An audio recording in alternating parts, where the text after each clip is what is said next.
I taught the teen class this morning because Ryan and Megan are already in camp. I know that sounds like they're married, but they're just engaged. But they went to camp yesterday, and one of the teens was getting ready to go to camp. I said, well, we won't be there for worship because we're going to leave after class to go to camp. I said, well, I'm staying for church. And they thought about it. I was like, well, you have to. I said, so interesting. So it's interesting. So good to have you guys here with us today. And this is the last lesson of those character traits that we really have been following there in 2 Peter. And hopefully you've enjoyed that. I'll have one more to bring up that verse 9 of 2 Peter chapter 1. But today I'm talking about love. Love, as the first ones, is of course we add to our faith, virtue, and then knowledge, self-control, perseverance, godliness, then last week brotherly kindness, and today love.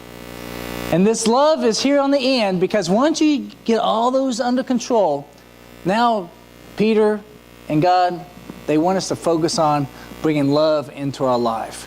So I want to talk about that. Very easy subject for me to talk about today, but I want to investigate it a little bit and see what does God have in mind when He says love.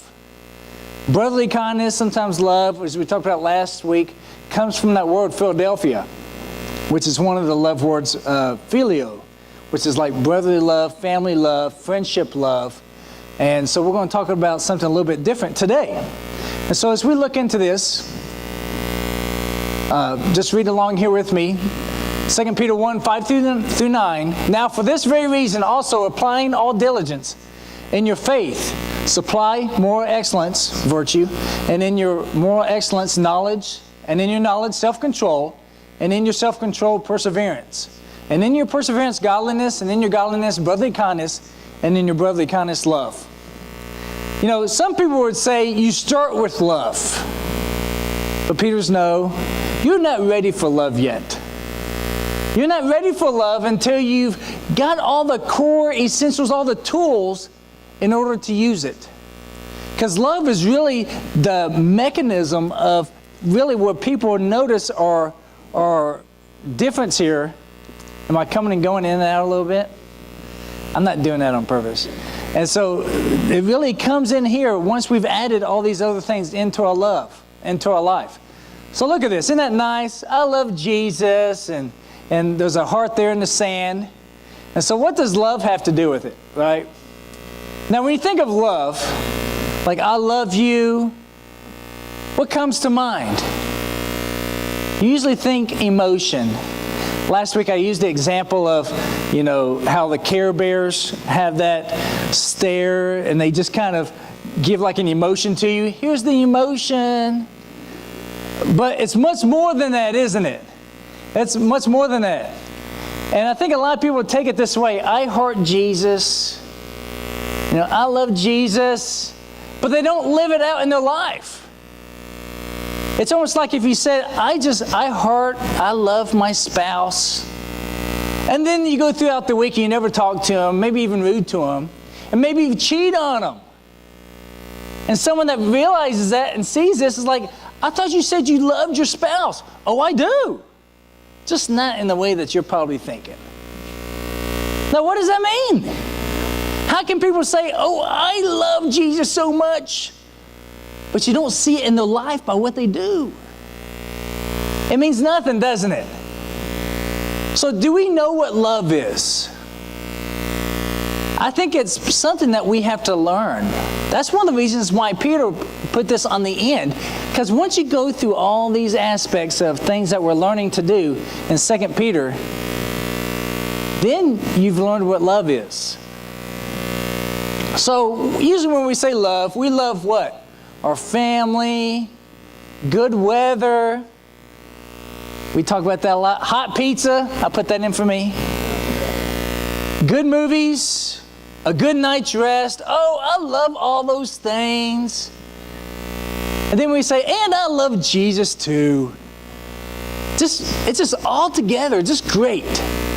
Now, we say love in a lot of different ways, but it kind of loses its bite when we use the same word for all these things.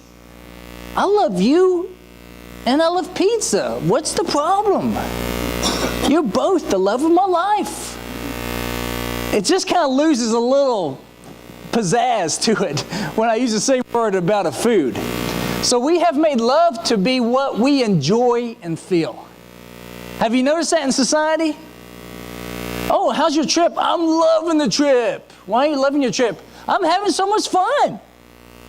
How's your relationship? It's going okay. I'm just not feeling the love in it right now. Have you heard someone say that to you? I'm just not feeling the love in the relationship. Well, how much do you need to feel it? You know, I tease my kids, you know, they say, one of them says, I don't feel hungry. And I touch them, I feel them. You feel pretty hungry. You know, we put so much in emotion nowadays, don't we? I'm not feeling the love.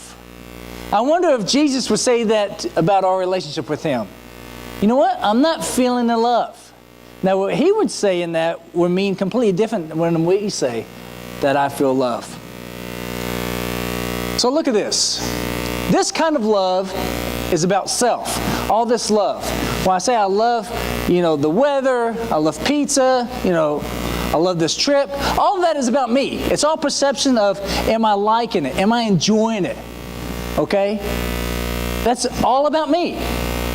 And the love that we're talking about is different. I want to look at these two things here. What's God's love look like and how love is demanding? That goes a little bit counter to what we initially think about. But look at this passage that Barry read, 1 Corinthians 13, and the first part of verse 8. If I speak with the tongues of men and of angels, but do not have love, I have become a noisy gong or a clanging cymbal. If I have the gift of prophecy and know all mysteries and all knowledge, and if I have all faith so as to remove mountains but do not have love, I am nothing. So is this talking about emotion? No, it's not. The love that is in this passage is the agape love, is that holy, deep love that we have. In that Greek language, they have basically 4 different kinds of love. So this is that agape, deep love. And if I give all my possessions to feed the poor, and if I surrender my body to be burned, which was happening, and do not have love, it profits me nothing. Love is patient, love is kind, and is not jealous. Love does not brag and is not arrogant, does not act unbecomingly. It does not seek its own, is not provoked, does not take into account a wrong suffered, does not rejoice in unrighteousness, but rejoices with the truth, bears all things, believes all things, hopes all things, endures all things. Truly, love never fails. All right, this passage here, and more passages I'm going to use, each one, I could speak on it for a month, easy. But I want to convict you today, exactly what does God mean about love? So if we look at this passage here, love, what's God's love look like? Because Paul there was describing God's love to us. Love is patient, kind, not jealous. Love does not brag. It rejoices in truth, is not arrogant, does not take into account a wrong suffered, is not provoked, bears all things, does not seek its own. You see all this? Is this just an emotion? No, it's not. This is a love that is in action. This is a love that is sacrificial. This is a love that does not seek its own. Because I think the world's love now seeks its own, doesn't it? You know, when you take vows, when you're on your marriage day, you take vows. How do you choose those vows? Do you tell the preacher, oh, just find something nice? Seems pretty serious. Okay, I'm going to really give it to you then in these vows. And you're going to have to say, I do. To me, I wouldn't want someone to pick vows for me that I'm going to say I do. Because vows are serious. But so much in love nowadays, yes, I express my love to you like on a Christmas card or Hallmark card. That doesn't really mean anything. I'm just going for the emotional impact. Now, that's not the love that we see here. And one thing I see about all this love, each one about these loves can be difficult. Because if love was easy, then would we have to be encouraged to do it? Love the person that takes you out for lunch. Love the person that gives you gifts. Love the person that never has said a bad word to you. The Bible doesn't have to say that to us, does it? But the Bible says love is patient and kind. Does not take into account a wrong suffered. That's hard. Because if you're older than 5, then you've probably been wronged in some way. How do you love past that? It's hard. It's very hard. But love never fails. Now, this part of the passage, I think, is misunderstood sometimes. In what way does love never fail? I think it never fails the one who loves. Because when we love somebody, we really want someone to come to Christ, and we suffer all these wrongs, we rejoice in truth, and we're not provoked. Does everybody that we love and care about, do they come to Christ? No. But if we see it that way, then love fails, doesn't it? But I've loved him for so long. I've prayed for so long. Love failed. No, it didn't.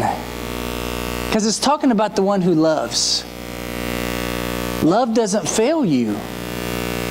Because you still have that love. You still have that God-given love. And this special love is from God. This is how you can love that family member who's hard to love.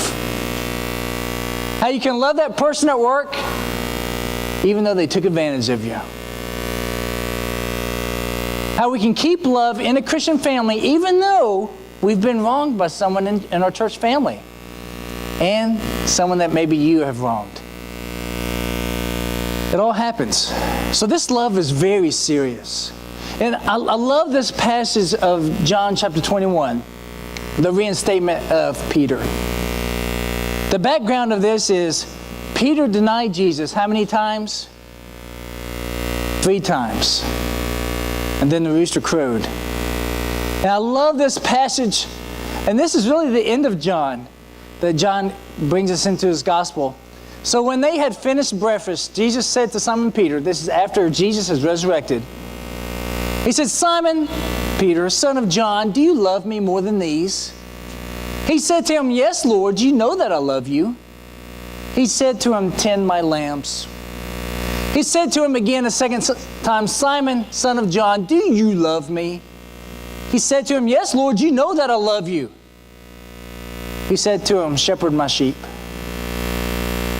And then he said a third time, Simon, son of John, do you love me? Now you need to know the first 2 times he asked him, do you love me? It was agape love. And so it was a holy love, that spiritual love. And this third time, it's emotional to think about that this is happening because not too long ago, Peter denied Jesus 3 times that he knew him. Okay? And this third time says, Simon, son of John, do you love me? Peter was grieved because he had said it a third time. And this third time, he used the phileo term of love, that brother love, that friendship love. Because that is more intimate in some ways. The agape love is holy. We do it for God, all this. But when Jesus said, but do you love me? On the friendship level as well, that cut him to the heart. Because Jesus, that was on accident, he changed that word. And he was cut to the heart, he was grieved. And he said to him, Lord, you know all things, you know that I love you. Jesus said to him, tend my sheep. And then here after this, truly, truly I say to you, when you were younger, you used to gird yourself and walk where you wished. But when you grow old, in the future, you will stretch out your hands and someone else will gird you and bring you where you do not wish to go. Jesus telling about his death that he's going to have. So love is demanding. That goes counter to how we think about love, isn't it? Because each time when Jesus asked him, do you love me? Well, of course I do. Then do this. Tend my lambs. Shepherd the sheep. It comes back with something. If he just says, do you love me? Yes. Oh, that's great. That's wonderful. Because it's easy to love somebody just with the words, isn't it? Oh, I love everybody in Bangladesh. How can you love everybody there? Easy. I don't know anybody there. I can love them all. Doesn't cost me anything. It's so easy.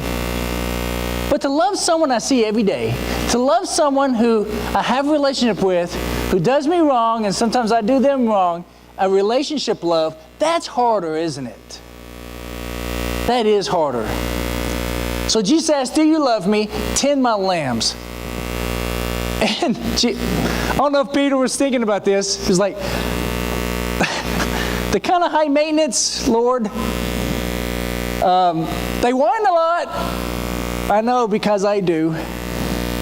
They're pretty dirty. They're not very thankful. Did Peter know what he was saying? Did he understand what he was getting into? Yes and no, right? Jesus calls us to action. When you, in your meditation time, in your prayer time, and you praying to God and says, God, you know I love you. What does he say back to you? He says things back to me. David, you know that person that gets under your skin? Love that person. Forgive. David, you know that person who you've talked to numerous times and they've said what you want to hear numerous times, but they never follow through? Yes, Lord. Reach out to them again. Does he do this to you too? Because I know he does it to me.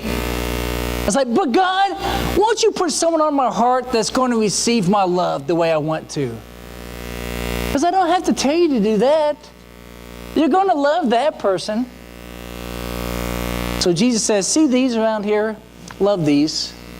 Love these here. So if we love him, what? I want to look at some of the, just pictures, some ideas. If we love Jesus, taking time for relationships. Maybe it is writing a card. Some of you do great at that. Take time, whatever that relationship looks like. Going out for coffee, just dropping by, surprising them and say, how are you doing? Let's catch up. No, everybody can't do that with everybody here. But if you're doing that well with your circle here that you're in contact with, and everybody's doing that, then everybody's getting taken care of, aren't they? I believe that. So take time for relationships. What's love? I like this picture here. Saw this person without shoes. He took off his shoes and gave it to this person. It says, helping other people can be a cure. Not just for those who are in need, but for your soul as well. I like that. Love in action. You know, if you saw somebody, especially someone you know, who's struggling and needs something, and you walk by and you love them with an emotional love, with that Care Bear love, I just hope you have a good day today. Oh, you don't have shoes. Oh, I've got 10 pair. Take care. Where's the love, right? In this moment, the love is where? On your feet. You give them. I've been touched by this kind of love before. I've got stories of giving things, you know, that I was wearing. Just give it to somebody. It's powerful. And like this quote says, love does more to change us, doesn't it? When we truly love in action, it changes us. It has an effect on our spirit. That's why people love to do short-term mission work. They go to some place and they do mission work. They live that the way that they want to live all the time for a short period of time. But the sad thing is, a lot of times when they get back, they say, I'm glad that's over. I couldn't do that my whole life. For 1 week in a place where no one will see me again? Yes. But to love like this all the time, it's unbelievable. Jesus wouldn't ask that of me. Oh, yes, He will. And He does.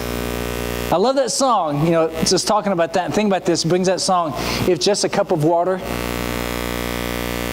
Isn't that powerful? What is love?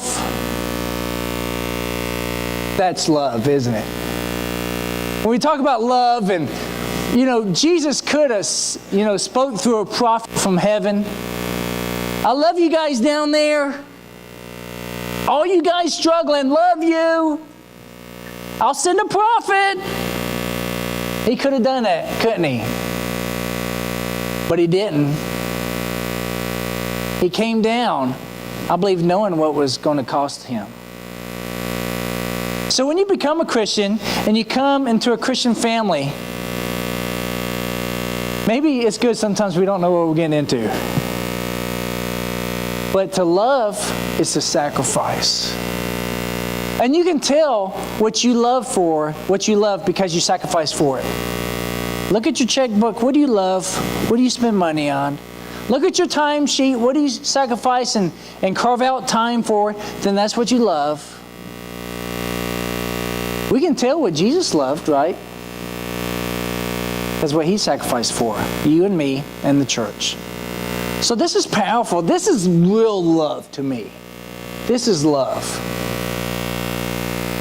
Sacrifice and spiritual. And these are going to be my closing thoughts I want to leave you with, because I just want to challenge you to have an idea of God's love. I could talk about love every Sunday. I could.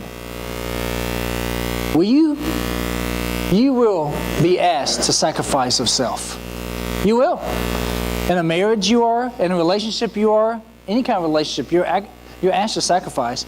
But much more in this godly love. You need to die to yourself. If you love for Jesus and God, if it's easy, then I don't think you know it. Oh, it's so easy to love Jesus. He never asks anything from me because I can never really hear His voice. Yes, I never talk to Him. I never leave time to listen to Him, to meditate. And yes, I don't bother reading the Bible. I'm more of a spiritual person, so I don't read the Bible that much.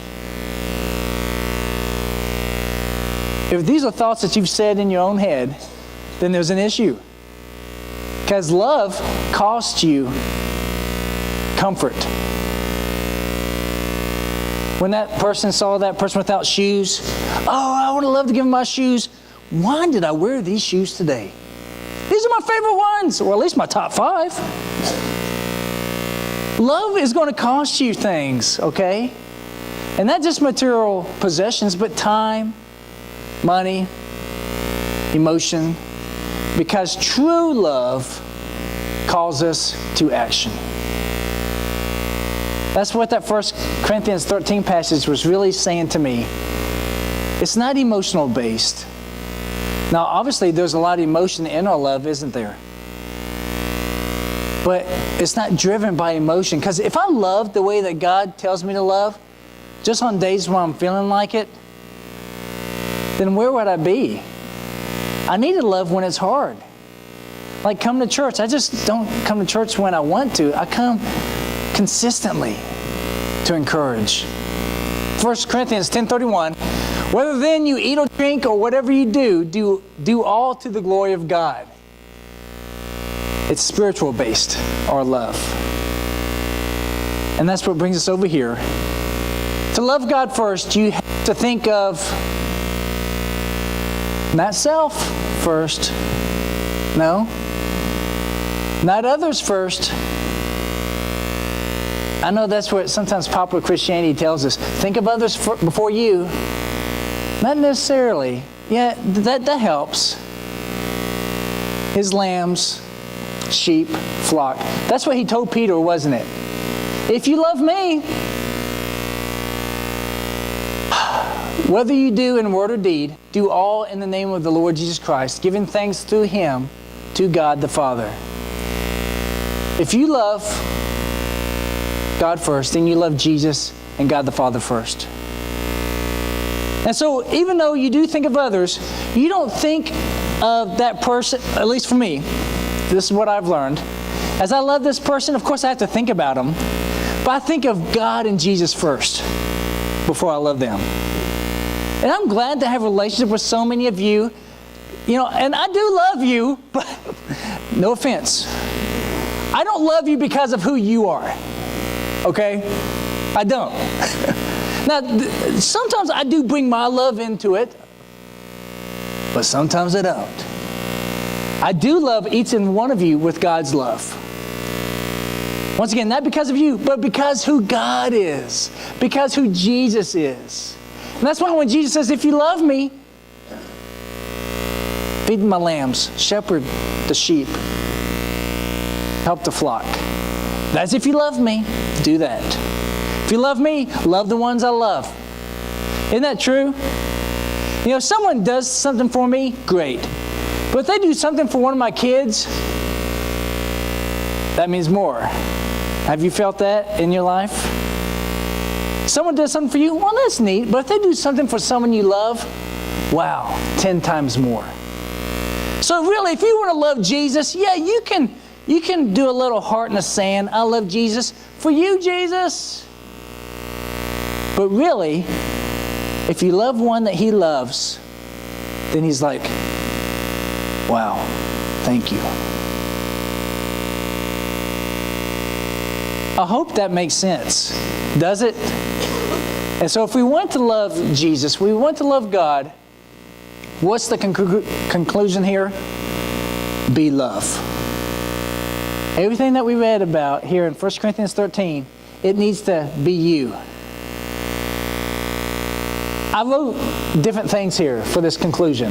I wanted just like a one statement, and I wrote different things. I wrote to love others, to show love to others, but then that's like doing, But if we are love, if we are the love that I could talk about for many more Sundays, that study it. Study what God's love looks like. It's very sacrificial.